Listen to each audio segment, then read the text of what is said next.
I'm Andrew Niemeyer, Grand Lodge Education Officer for the Grand Lodge of Minnesota.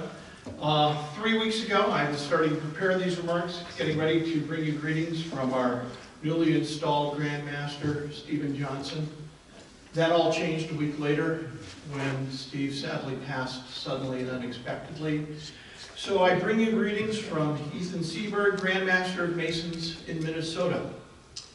I will follow the example set by the two predecessors and follow the 2 B's of public speaking. I will be brief and be gone, because there's nothing like a time thief.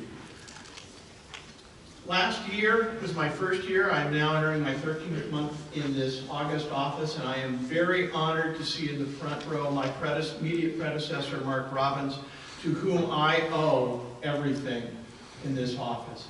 He handed over an incredibly robust structure of education in Minnesota. I've been allowed to build a few things on top of it, but without the foundation that Mark has given us, we would not be where we are today in education in Minnesota. So my profound thanks to Mark very, very much. And thank you. There are several methods of communicating out to not only the LEOs, but to Minnesota Masons in general. I sat down and figured out that with everything, I've got 33 different communications I send out one way every year. Main way we do it, believe it or not, is old school, old-fashioned Minnesota Mason newspaper.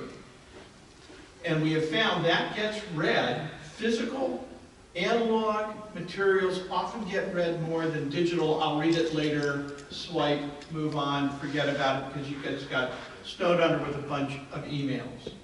And that's been a lot of fun, and we can do a whole bunch of different subjects. It's pretty much dealer's choice. Sometimes Grand Master will say, hey, you might want to write about this or that. It usually allows me to start to delve. Also with that, we have a kind of, we call it the Masonic conundrum. It's some little question that makes the reader dig a little bit, do some research, submit an answer, and if the answer generally fits, we pick 6 every year, and they get a gift, usually a Masonic book sent from Grand Lodge. Sometimes, this last year, I've experimented a little bit and made a question that was more open-ended, for which there is no definitive answer, just to see what people do as they dig down and root around and try and get some answers. The responses have been good. We've been getting some people responding who have not historically, but it's still a problem to get more people participating, and that's time, of course. We also have in Minnesota an email publication comes out every month called the Minnesota E-Mason. It contains things from the district reps, which are like deputy Grand Masters, or assistant Grand Masters, excuse me, in some of the other jurisdictions. The Grand Master himself, the Grand Chaplain, and myself. And it's another opportunity to reach out and present more education. I instituted a monthly Masonic education bulletin. It's published 9 months out of the year. I go dark in the summer like most of our lodges. And it is essentially something that goes out saying to the Leos, Leo, okay, I understand you don't want to use a Masonic short talk bulletin. You can't find anything online in the decades of material that we have available at Grand Lodge. For whatever reason, here it is in your inbox. Open it, print it. I include things that you can cut and paste if you want to do a PowerPoint to go along with your talk. I try and keep it at about 1,000 words, which is roughly 5 to 7 minutes of delivery time. Short, sweet, to the point. My first year I went from 35 now up to about 60% opening rate, which for those who are familiar with email opening, that's not bad at all. The other thing we've done is opened up the platform to other Masons around the country. If you'd like to submit something to be published in any of the forums, in the E-Mason, in the monthly bulletin, in print, in Minnesota Mason, contact me. We'll work on it. and we'll get it published. You'll get it published. Because when you have that published, you get your name listed in the Minnesota Masonic Writers Guild.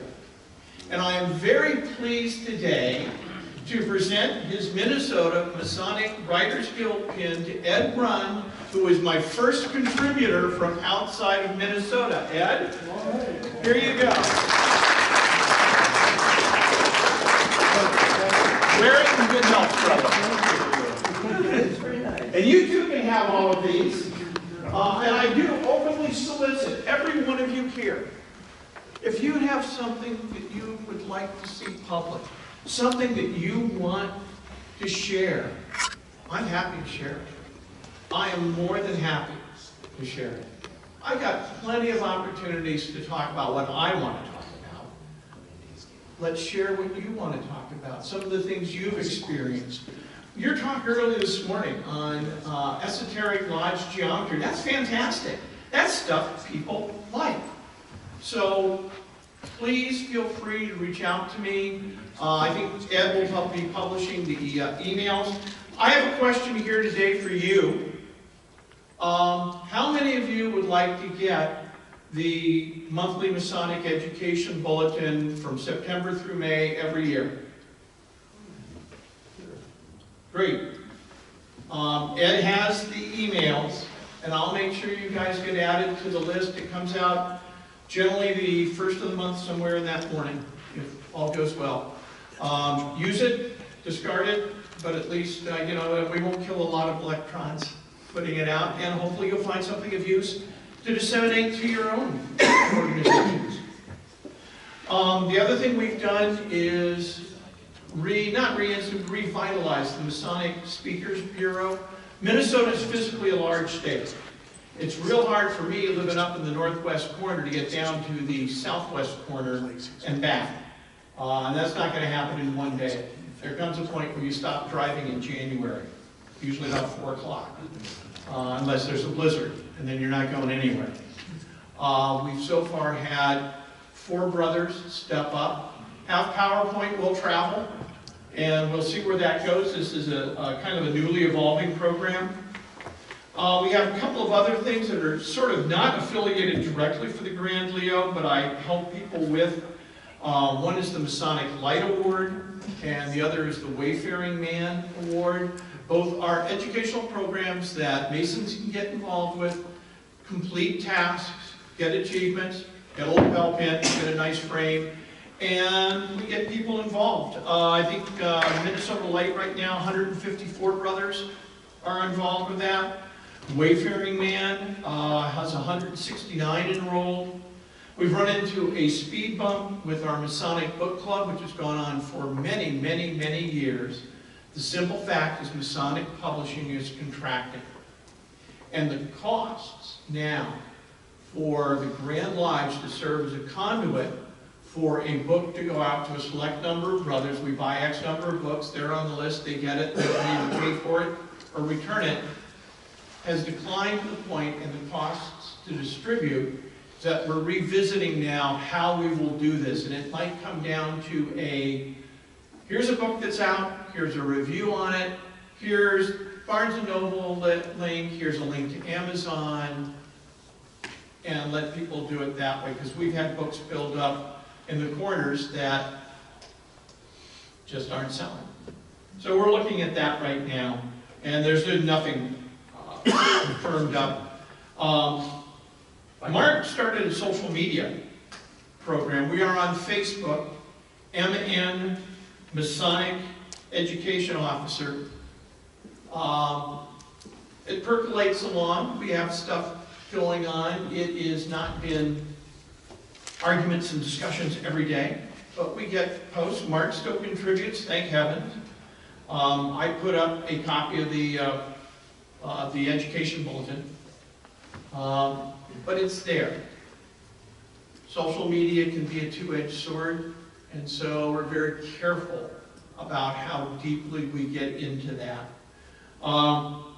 Finally, upsetting, I don't know about your states, but our database of who are and are not Leos continues to be sometimes an issue.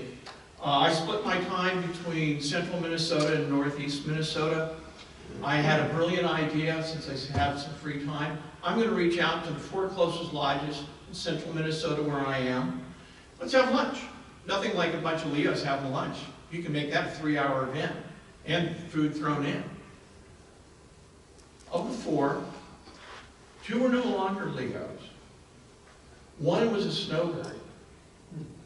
And the 4th one, I had an absolutely wonderful conversation with the widow of the 93-year-old Leo who had passed 3 years before, and nobody in his lodge had bothered to notify Grand Lodge.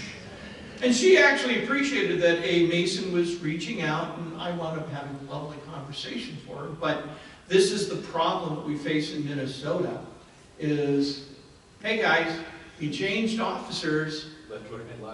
Yeah, let us know all the other officers. And that's another ongoing project. But right now, we've got Leo's doing things. You guys have inspired me to come up with some more things and some more outreaches to help them go on. Questions, comments, denunciations? With that,